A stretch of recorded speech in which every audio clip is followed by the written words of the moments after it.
දීර්ඝ කාලයක් අපේ රට එක තලයක එක ලෙවල් එක තලයක ගමන් කරමින් තිබෙනවා.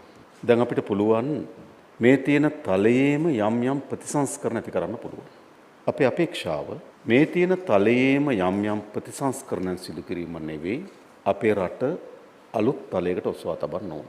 හැබැයි අපේ රට අලුත් තලයකට ඔසවනවා කියන්නේ මොකක්ද? නීතියට පුරවැසියන් යටත් වෙන්න ඕන.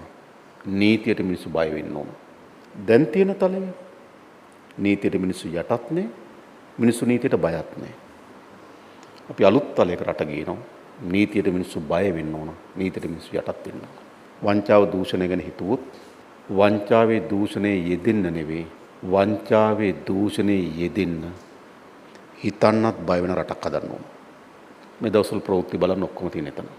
හිතන්නත් බය වෙන ඕන රටේ මිනිස්සු මහජනක දැන හොරකම් කරන්න. හැබැයි අපි අලුත් තලයකට ඔසවා තබනවා නම් රාජ්‍ය යාන්ත්‍රණය, රාජ්‍ය සේවකය, පුරවැසියට වග කියන කාර්යක්ෂම තලයකට ඔසවන්න ඕන.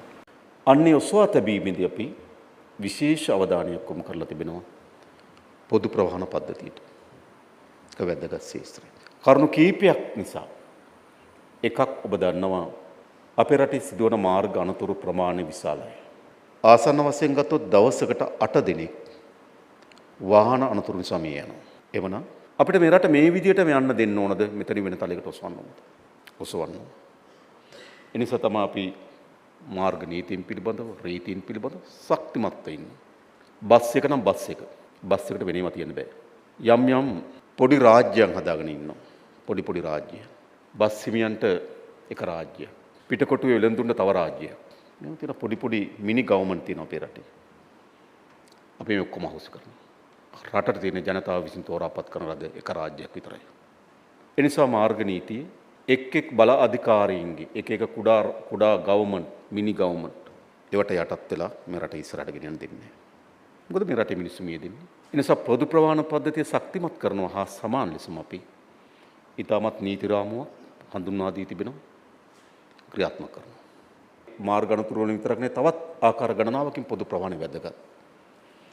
එකක් අපි වගේ කුඩා ආර්ථිකයක් හිමි රටකට වාහන වෙනුවෙන් අපි දරන ඩොලර් වැයබර විශාලයි. ඒ නිසා අපිට ශක්තිමත් පොදු ප්‍රවාහන සේවයක් අපිට ඇති කරගන්න පුළුවන්කම ලැබුණොත් අපි වාර්ෂික වාහන වෙනුවෙන් දරන වැයබර අපිට අඩු කරගන්න පුළුවන්. පොදු ප්‍රවාහන ශක්තිමත් වී නොතිබීම හේතු කොටගෙන තමන්ට පෞද්ගලිකව තමන්ගේ ප්‍රවාහන අවශ්‍යතා සපුරා ගන්න සිදු වී තිබෙනවා. ඒ නිසා තමන්ගේ පුද්ගලික ආර්ථිකයට ඔරොත්තු නොදෙන වාහනයක් මිලදී ගැනීම සඳහා පෙළඹුමක් තිබෙනවා. ඒ නිසා ඒ පැත්තෙන් බැලුවොත් අපි පොදු ප්‍රවාහන පද්ධතිය වර්ධනය කරන්න ඕන. තුන්වෙනුව විශේෂයෙන්ම අපේ ඇති වී තිබෙන මාර්ග තදබදය. ඔයගොල්ලෝ දන්නා ලෝකේ දියුණුවේ සම්මත රාජ්‍යයන් විශාල ප්‍රමාණයක වැඩිපුර අවධානය යොමු කරමින් තිබෙන්නේ මේ මාර්ග තදබදය අඩු කර ගැනීම සඳහා පොදු ප්‍රවාහන පද්ධතිය ශක්තිමත් කර ගැනීම. මේ මාර්ග තදබදය නිසා කොච්චර කාලයක් අපත යනවද, කොච්චර ධනයක් අපත යනවද? ඒ නිසා කාර්යක්ෂම පොදු ප්‍රවාහන පද්ධතියක් කරා අපිට අපි හිතනවා මේ මාර්ග තදබදය අපිට අවම කරගන්න පුළුවන් වෙයි කියලා. ඒ පැත්තෙන් බැලුවොත් පොදු ප්‍රවාහන සේවය වැදගත්. අනෙක් පස්සෙන් බැලුවොත් අපි දන්නා අපි විතරක් නෙවෙයි ලෝකේ පුරා ඇති වී තිබෙන විශාලතම සංවාදය තමයි මේ පරිසර පද්ධතිය පිළිබඳව ඇති තිබෙන සාකච්ඡාව. නිසා විස සහිත වායු විමෝචනයන්හිදීත් මා හිතනවා අවම කර ගැනීම සඳහා පොදු ප්‍රවාහන පද්ධතිය, විද්‍යුත් වාහන මේ ආදී ශේෂ්ත්‍රවල අපි අවධානය යොමු කරන්න ඕන. ඒ නිසා මේ සෑම පැත්තෙම බලපුවාම අපිට ශක්තිමත් පොදු ප්‍රවාහන පද්ධතියක අවශ්‍යතාවය තිබෙනවා. අපිට අපේ රට අලුත් තලයකට ඔසවනවා කියලා කියන්නේ මෙන්න මේ තියෙන පොදු ප්‍රවාහන පද්ධතිය ඊටමත් දියුණු, කාර්යක්ෂම, පහසුකම් සහිත පද්ධතියක් බවට අපි වර්ධනය කරන්න. ඒ සඳහා රාජ්‍ය පැත්තෙන් අපි යොමු කළ යුතු ආයෝජනයන් පිළිබඳව අපි කල්පනා කරලා තිබෙනවා. ඒ වගේම පෞද්ගලික අංශයට ඒ සඳහා ආයෝජනයන්ට අපි දොරටු විවෘත කරන්න ලෑස්ති. එන්න ශක්තිමත් පොදු ප්‍රවාහන පද්ධතියක් නිර්මාණය කිරීම වෙනුවෙන්. ඒ වගේම එහිදී අපිට ඉතාමත් වැදගත් අපේ දුම්රිය සේවයේ අවුරුදු 160කට වඩා පැරණි අපේක්ෂාවක් තියෙනවා. අලුත් විදියකට අපේ දුම්රිය පද්ධතිය, දුම්රිය මාර්ග පද්ධතිය, අපේ දුම්රිය ස්ථාන අලුත් අනන්‍යතාවයකින් බ්‍රෑන්ඩ් කරන්න ඕන කියලා. අලුත් අනන්‍යතාවයකින්. අන්නේ බ්‍රෑන්ඩ් කරනකොට තමයි අපි පළමු පියවරකට අපි තෝරාගෙන තිබෙන්නේ දුම්රිය ස්ථාන 100.